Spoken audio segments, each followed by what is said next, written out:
coming at this bolt right here. Okay, we're gonna pull the old brake pads out. That guy's like stuck in there. There we go. Brake pads and this guy. And so it goes like that inside your bike on the inside, like that. So don't be alarmed if the pieces all come. That's how they work. Okay, so we just pulled the bits out of the brake. Jakey, how does the brake work? What? Okay. How they work is you are pushing fluid from the lever through. The fluid is then pushing against the piston. There's a rubber O-ring around. When you push that fluid against the piston, it's pushing against your brake pads. Effort of that rubber O-ring against the piston and your spring, it returns back to itself. Okay, so we're putting the new ones in.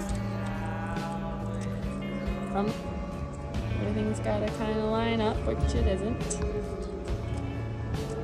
There. Okay. Just line up, but you gotta fuss them up a little bit. So my next question is, how do I know what brake pads to get?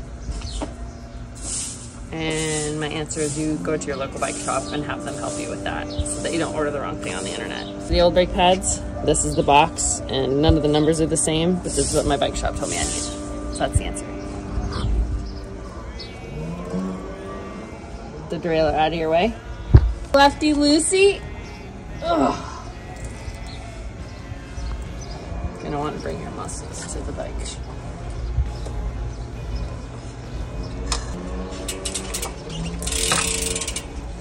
Okay, I was today years old when I learned that my e-bike has a speed sensor on, and it's magnetic, covered in residue. So while we have the rear wheel off, we're gonna clean it.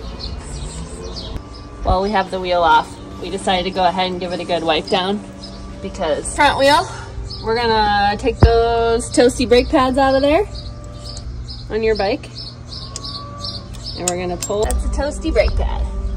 Okay, here's one. Where will they go? Will they go all the way to the metal? Yeah. Okay, so part of the reason we're changing brake pads is because I've been getting that squeaky, silly, worn out pad like that, where there's almost no depth left. And it's having to come all the way out to try and squeeze this shut, a rubbing, metallic-y, brakey sound. So for people who like to understand things the way my brain works, this pad is way too low. And because it's so low, the pistons were not returning to the normal position.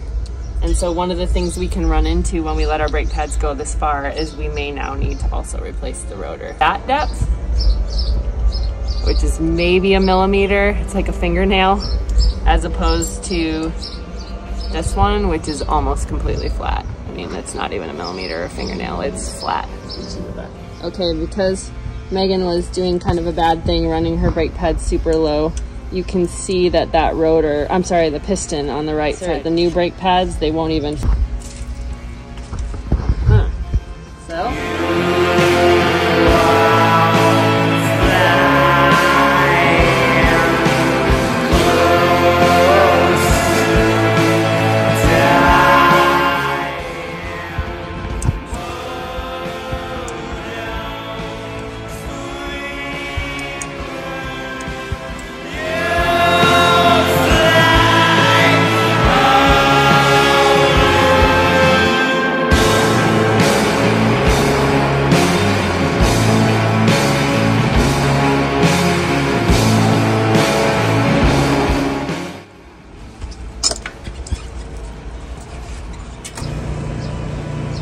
Chain should always be over the cassette. And I like to try and put it as close to the gear on the bike that I took it off as possible.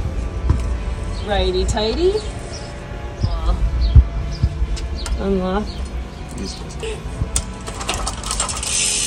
And drop.